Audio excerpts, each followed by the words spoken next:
আসসালামু আলাইকুম রহমতুল্লাহি বরকাতুহু। বন্ধুগণ, আমি সাধক মোস্তাক মনির, বাংলাদেশ। আমি আজকে আপনাদের সম্মুখে একটি দুর্নীতিমুক্ত রাষ্ট্রযন্ত্র গঠনের রূপরেখা এবং প্রক্রিয়া সম্পর্কে যে সংক্ষিপ্ত আলোচনা আপনাদের সামনে উপস্থাপন করব।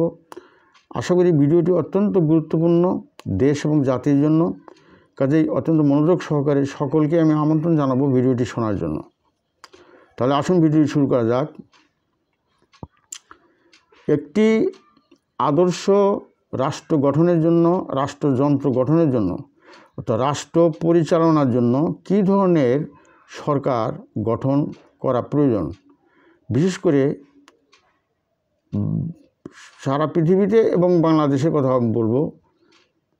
তবে এই ম্যানিফেস্টোটা অবশ্যই আপনাদের ধারণায় রাখা অত্যাবশ্যক, এবং আমি আমার সারা জীবনের অভিজ্ঞতা, পৃথিবীর বিভিন্ন দেশের যে রাষ্ট্রযন্ত্র তথা বাংলাদেশের রাষ্ট্রযন্ত্র, সব কিছু মাথায় রেখেই আমি এই ভিডিওটি আপনাদের সামনে উপস্থাপন করছি।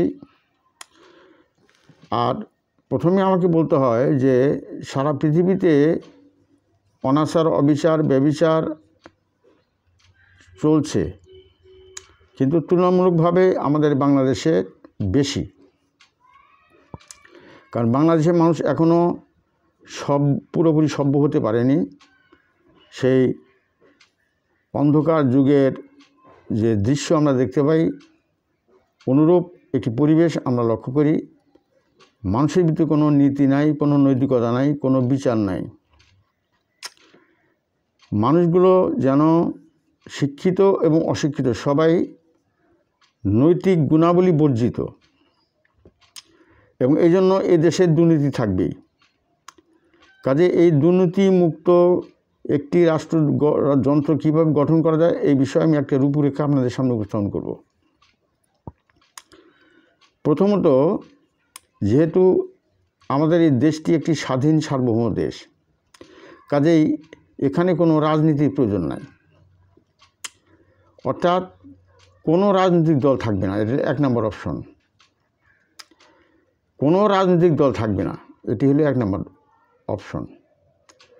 2 নম্বর অপশন হলো যে একজন রাষ্ট্রপতি গঠন করবে জনগণের প্রত্যক্ষ ভোটের মাধ্যমে, একজন রাষ্ট্রপতিকে গঠন করবে, এবং যারা এই রাষ্ট্রপতির এই পদে যারা নির্বাচন করবেন, একটি মাত্র নির্বাচন হবে, সেটা হলো রাষ্ট্রপতি নির্বাচন, আর কোনো নির্বাচন হবে না।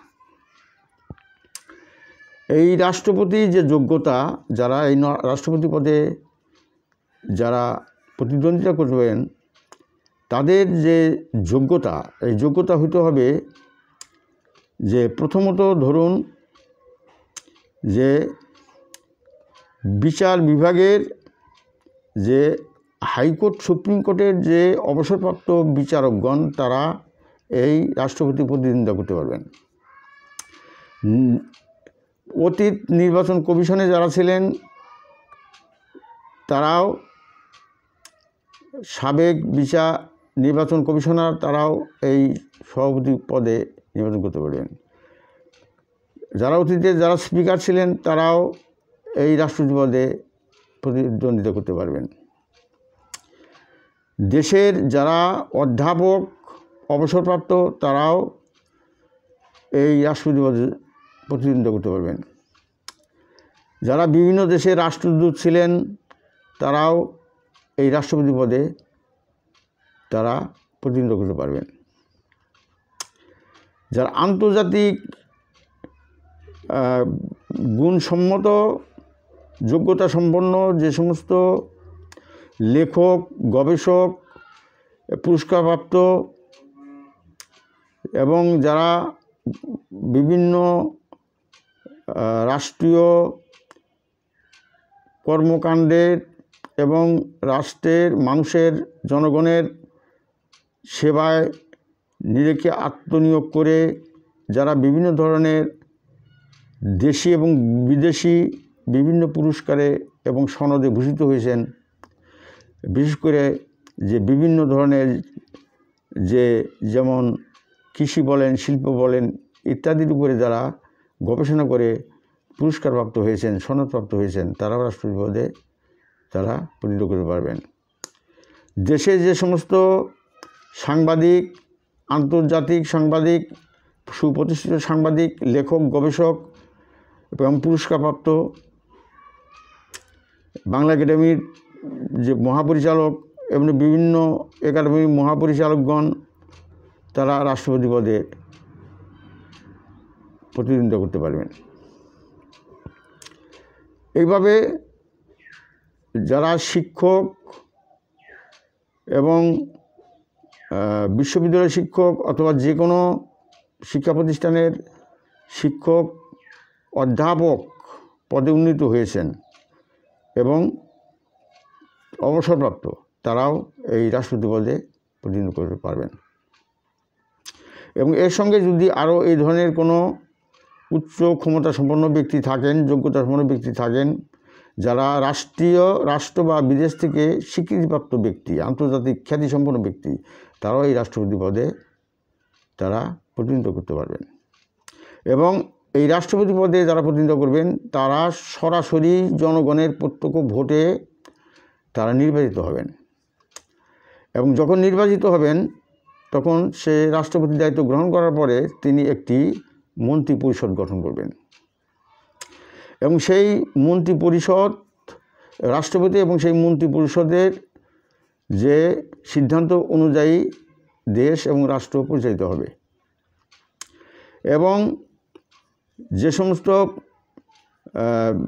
নিম্ন শ্রেণী যেমন ইউনিয়ন পরিষদ, পৌরসভা পরিষদ ইত্যাদিতে তারা কি করতে পারবেন, তারা তাদের জনগণের প্রত্যক্ষ ভোটে তাদেরকে নির্বাচিত করতে পারবেন। অথবা রাষ্ট্রীয়ভাবে কোনো নিয়োগ দান করে পরিচালনা করতে পারবেন। ইউনিয়ন কাউন্সিল, পৌরসভা, এটা সম্পূর্ণ রাষ্ট্রীয়ভাবে লোক নিয়োগ দান করে এগুলো পরিচালনা করতে পারবেন। তাহলে একটি বিষয় হবে, সুনিশ্চিত হবে যে এই যে জনগণের সম্পদ এবং রাষ্ট্রীয় সম্পদের যে লুণ্ঠন হচ্ছে, লুটপাট হচ্ছে, এই লুটপাট বন্ধ হয়ে যাবে। এবং এখানে আমি বলতে চাই না যে সংসদীয় গণতন্ত্রে 337 জন যারা নির্বাচিত হন, এতে তারা কি করেন, তারা দেশের, রাষ্ট্রের এবং জনগণের সম্পত্তি তারা সকলেই লুটপাট করে এবং লুণ্ঠন করে এবং অবৈধভাবে অর্থ উপার্জন করে সমস্ত অর্থ, জনগণের অর্থ, রাষ্ট্রীয় সম্পদ তাদের হাতে চলে যায়। এর পিছনে কারণ হলো যে এই বাংলাদেশের মানুষ শিক্ষিত হোক অশিক্ষিত হোক, তাদের যে নৈতিক অবক্ষয় অর্থাৎ চুরি করার প্রবণতা রয়েছে, অবৈধভাবে অর্থ উপার্জন করার প্রবণতা রয়েছে। হোক সে শিক্ষিত হোক সে অশিক্ষিত, সকলের মধ্যে এই প্রবণতা রয়েছে। এই প্রবণতা আসার কারণটা হলো এই যে এই দেশের মানুষ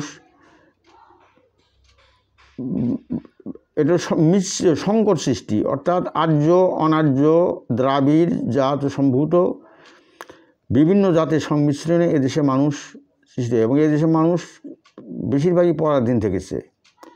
সেই পর্তুগিজ, সেই মারাঠা, সেই পাঠান, সেই মোগল, সেই ইংরেজ, এদের যে শোষণের যাতাকালে নিষ্পেষিত হয়েছে এদেশের মানুষ। যার জন্য এদেশের মানুষের যে অর্থনৈতিক দুরবস্থা কোনোদিনও কাটে নাই। যার জন্য সুযোগ পেলেই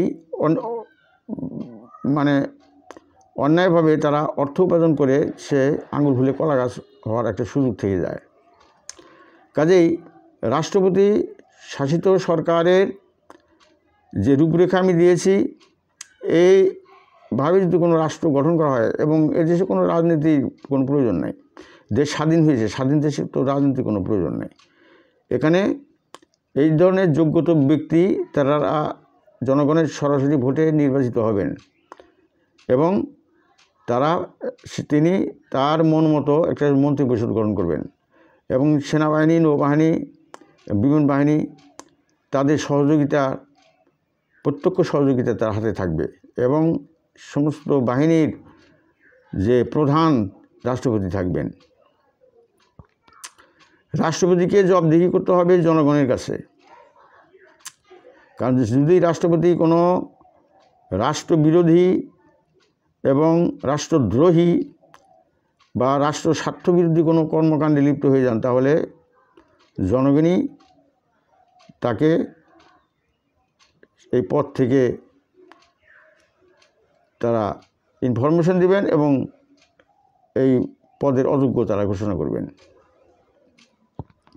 কারণ সর্বময় ক্ষমতা অধিকারী হলো জনগণ, এবং এই জনগণ প্রত্যেকে এ দেশের নাগরিক, এবং তারা সরাসরি ভোটে একটা রাষ্ট্রপতি নিয়োগ করার পরে যদি রাষ্ট্রপতি সে উদ্ধত হয়ে যায়, রাষ্ট্রবিরোধী কোনো কর্মকাণ্ডে লিপ্ত হয়, রাষ্ট্রদ্রোহী কোনো কর্মকাণ্ডে লিপ্ত হয়, তাহলে তাকে বয়কট করার ক্ষমতা তারা রাখে।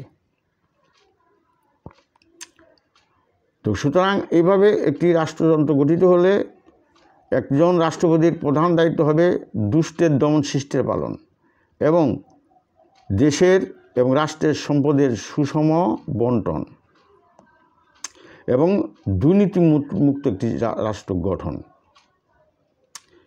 তো এইভাবে যদি একটি রাষ্ট্রযন্ত্র গঠিত হয়, তাহলে আমি মনে করি যে দুর্নীতি দমন করতে কোনো অভিযানের প্রয়োজন হবে না। দুর্নীতি দমন করার জন্য কোনো অপারেশনের কোনো প্রয়োজন হবে না। দুর্নীতি আপনা আপনি দূর হয়ে যাবে। আমি আজকে একটি রাষ্ট্রের, আদর্শ রাষ্ট্রের রাষ্ট্রযন্ত্রের রূপরেখা কেমন হবে এই বিষয়ে আমি একটি রূপরেখা উপস্থাপন করলাম। এটা অত্যন্ত সহজ একটি বিষয়। এখানে কোনো শত শত কোটি টাকার খরচ হবে না। নির্বাচনের জন্য যে হাজার হাজার কোটি টাকা খরচ হয়, এই টাকাটা সাশ্রয় হবে। এবং তিনি যে মন্ত্রিপরিষদ গঠন করবেন, তারা সকলেরই তাদের একটা ব্যক্তিত্ব রয়েছে এবং ভালো মন্দ বোঝার ক্ষমতা রয়েছে। যদি রাষ্ট্রপতি যদি কোনো অন্যায় অপকর্ম করে, তখন এই মন্ত্রিপরিষদ তারা এটার রাষ্ট্রপতি অপসারণের জন্য তারা যদি ঐক্যজোট হন, তাহলে রাষ্ট্রপতিকে অপসারণ করতে পারবেন এবং নতুন রাষ্ট্রপতিকে তারা নিয়োগ দিতে পারবেন। এবং এই রাষ্ট্রপতির মেয়াদ হবে 5 বছর। কারণ আমরা জানি যে কোনো একটা প্রকল্প হাতে নিলে, উন্নয়ন প্রকল্প হাতে নিলে এবং একটি বড় ধরনের প্রকল্প হাতে নিলে সেটা 5 বছর আগে সমাপ্ত হয় না। কাজে তিনি যেন কোনো প্রকল্প হাতে নিয়ে 5 বছর ভিতরে সমাপ্ত করতে পারেন। এবং যত প্রকার আন্তর্জাতিক যে এই কমিউনিকেটের জন্য কী করবেন, তিনি তার মন্ত্রীদের দায়িত্ব দিবেন। এইভাবে তিনি অত্যন্ত সুন্দর সুশৃঙ্খলভাবে একটি দেশকে পরিচালনা করতে পারবেন এবং অর্থের অপচয় হবে না এবং রাষ্ট্রীয়ভাবে সমস্ত প্রতিষ্ঠান পরিচালিত হবে। আমি একটি দুর্নীতিমুক্ত রাষ্ট্রযন্ত্র গঠনের যে একটি সংক্ষিপ্ত রূপরেখা আপনাদের সামনে উপস্থাপন করলাম। যদি ভালো লাগে তাহলে লাইক কমেন্ট করে জানাবেন, এবং যদি ভালো লাগে দেশের মানুষের, তাহলে আমার এই রূপরেখাটি আপনি গ্রহণ করতে পারেন। আর বর্তমান যুগে যে আমাদের দেশে সংসদীয় গণতন্ত্র রয়েছে, এটার মাধ্যমে লুটপাট, জনগণের সম্পদ আত্মসাৎ, রাষ্ট্রীয় সম্পদ আত্মসাতের একটা সুযোগ থেকে যায়, বিশাল সুযোগ থেকে যায়। তো কাজে এটা অত্যন্ত ব্যয়বহুল একটা রাষ্ট্রযন্ত্র। কাজে অতি সহজ একটি রূপরেখা আমি আপনাদের সামনে উপস্থাপন করলাম। যদি ভালো লাগে তাহলে অবশ্যই ভিডিওটি আপনারা লাইক কমেন্ট করে জানাবেন। ও আখির দাওয়ানা আলহামদুলিল্লাহ রাব্বিল আলামিন। আসসালামু আলাইকুম রহমতুল্লাহি ওয়া বারাকাতুহু।